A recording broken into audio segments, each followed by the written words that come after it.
Hey guys, it's R.V.C here and I'm back again with another video. This is the Asus Zenfone 7 Pro. Should you get one? Well, it depends. I got mine for $345 USD and it's the unlocked version.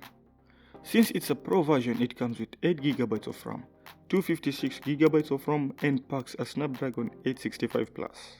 Keep in mind this is a 2-year-old phone with all flagship specs. Well, before you grab one, here's what you should know about the device. As soon as you pick up the Zenfone 7 Pro, you quickly realize how much of a lump this phone is. At 235 grams and 9.6mm in thickness, it certainly takes presence in your pocket.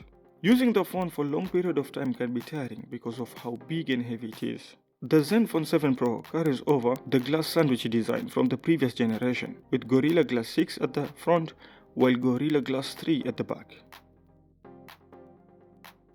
The Zenfone 7 Pro packs a notchless 6.67-inch AMOLED display, which looks slick, especially given the rarity of smartphones with truly seamless screens. Although the refresh rate is maxed at 90Hz, the screen is still gorgeous with kind of vibrant colors. The Zenfone 7 Pro is packing a massive 5000 mAh battery.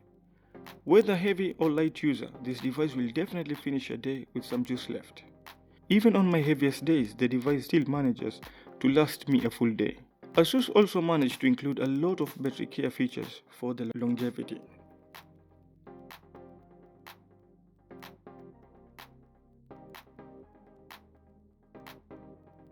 The Zen UI 7 looks close to stock Android, but there are some additional changes below the surface.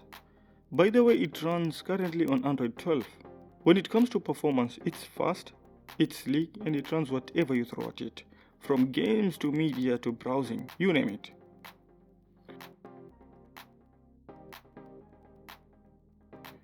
The Zenfone 7 Pro has 3 cameras on its flip mechanism: a primary 64 megapixel, a 12 megapixel ultra-wide, and an 8 megapixel 3x zoom telephoto.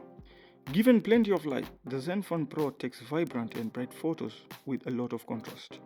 The 7 Pro's advantage are situational. Using rear cameras for selfie results in both great depth effects in portrait mode. The main lens can record a video up to 8K at 30 fps, while ultra-wide can capture videos up to 4K at 60.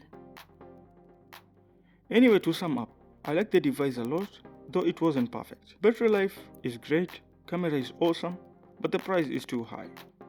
If you need a compact phone, then this is not for you. It's a big and heavy phone. If you want a great selfie phone with great battery life, then get one. Well, for now that's basically it. Thanks for watching, and if you have any questions, please drop it in the comment box below. If you liked this video, please give it a thumbs up. If you haven't subscribed to my channel, please do so. Share this video, and I guess I'll have to see you in the next one. Bye.